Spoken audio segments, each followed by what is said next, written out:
Chega de Saudade marca aí, né, o início da Bossa Nova, 1958, e ela traz diversas características, né, diversos elementos musicais que causam um certo tipo de alvoroço dentro do cenário cultural.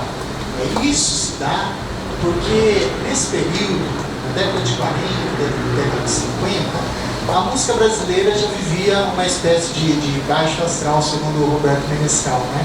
Que era aquele samba-canção já bem diluído, com grandes orquestras, e basicamente a parte rítmica acabou já sendo diluída, né?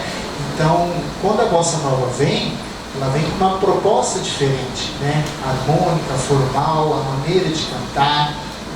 Nesse período, a gente tem aí grandes cantores. Eu não escutei, claro, né? Mas não lembro, mas alguém deve recordar aí do Silvio Caldas, Francisco Alves, Orlando Silva, que tinham as vozes, né, impostadas, cantavam a música popular ainda de uma maneira, vamos dizer assim, lírica, erudita, com bastante impostação, com bastante potência.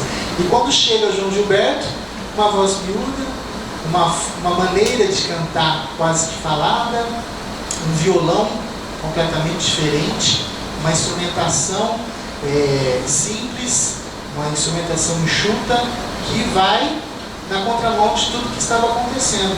Para alguns, isso seria a continuidade, né, a modernização da música brasileira. Já para outros, seria uma música que não seria brasileira, já estava coberta de influências. E por que essas influências estrangeiras? Porque também no cenário da década de 50, nós estávamos aí com JK, né, na presidência, e naquela proposta de 50 anos em 5. Né? Todo mundo deve ter visto isso na história. E isso, para que isso acontecesse, a expansão industrial, a modernização do país, muito capital estrangeiro, e aí não só o capital estrangeiro, né? Mas vem junto consigo a cultura, o cinema, a arte, a dança, tudo começa a ter uma movimentação muito forte, mais presente. É evidente que isso já vem de tempos atrás, mas nesse período está uma efervescência.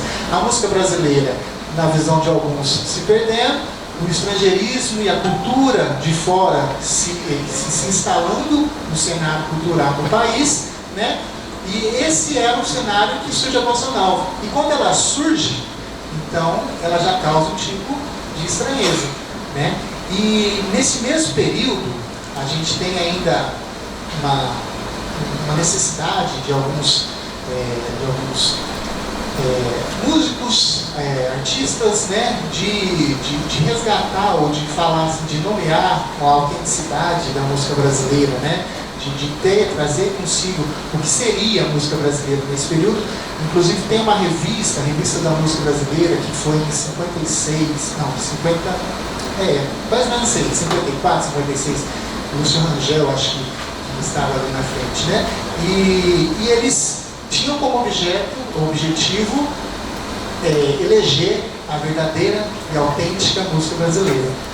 Para isso, colocavam vários nomes que seriam realmente o ideal de música brasileira. Seria o samba, a década de 30, a época de ouro da música brasileira, né?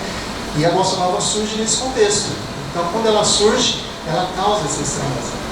E é isso que a gente vem discutindo no livro. Porque aí muitos falam, isso é influência do jazz, essa música é por conta da influência da música estadunidense. E o Chega de Saudade, até que ela, apesar dela ser o início da Bossa Nova, a forma dela nem é tão bossa novista. O Tom Jobim já havia composto ela em 56, alguns anos antes da Bossa Nova.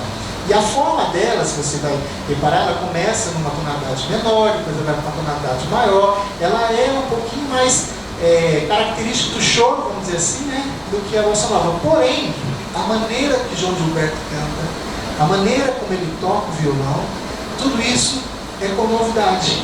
Tudo isso já marca, né, o início desse novo jeito de cantar, desse novo jeito de fazer música, que é a Bossa Nova. E em meio a essas críticas, que você imagina Silvio Caldas, o Francisco Alves, no seu auge, cantando, né, impostando a voz e tudo mais, e aí chega o João Gilberto com uma voz pequenininha, vem a crítica, né? Que música, cantor desafinado, um cantor que não sabe cantar, um cantor que não dá conta do recado e tudo mais. E os próprios personagens, né? No caso, Tom Jobim, João Gilberto, Vinícius de Moraes, eles também encaram isso compondo uma música que vai dialogar aí com essa crítica de uma forma bem interessante, que é o Desafinado. Acho que vocês conhecem essa música, né? Vamos fazer ela e depois vou comentar mais um pouquinho.